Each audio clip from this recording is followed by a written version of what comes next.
Hello, welcome back to my YouTube channel. আশা কৰোঁ আপোনালোক সকলোৰে ভাল আৰু মোৰো ভালে। তো আজি যেহেতু আপোনালোকৰ আছিলে 24000ৰ নিযুক্তি 24000 কন্ট্ৰাকচুৱেল টিচাৰক দিলে নিযুক্তি আজি তো সেই ক্ষেত্ৰত মানে আপোনালোকৰ যিখিনিয়ে অলৰেডি 5000ত এপ্লাই কৰি পেলাই ৰখি আছে আজি মোটামুটি 8 মাহ মান হ'ল আৰু আপোনালোকৰ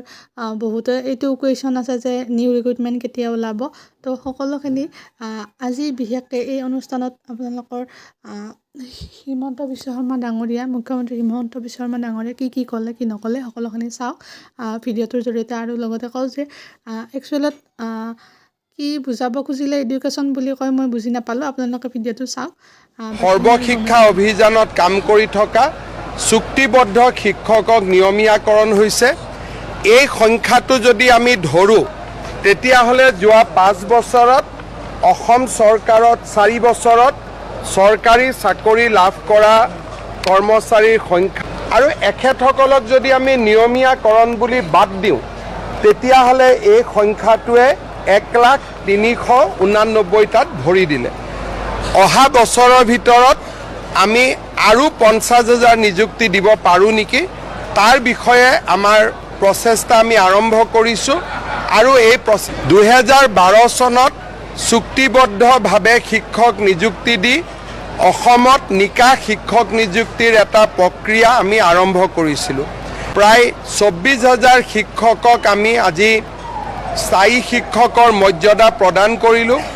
আজি সকলো জল্পনা কল্পনাৰ আমি জবনিকা পেলাই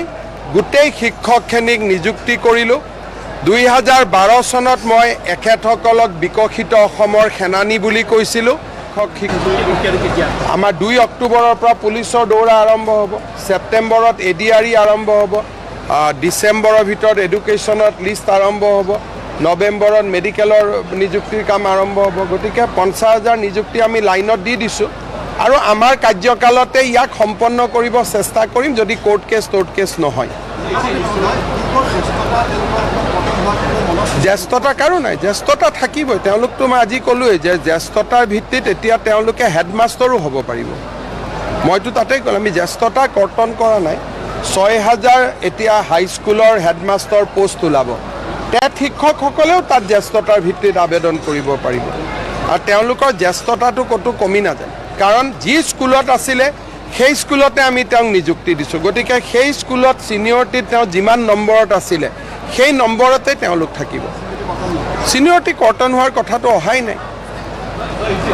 all the contractual teachers who were working under various schemes today is a red letter day for the Assam education system that in one meeting we have regularized rather freshly recruited 24,000 teachers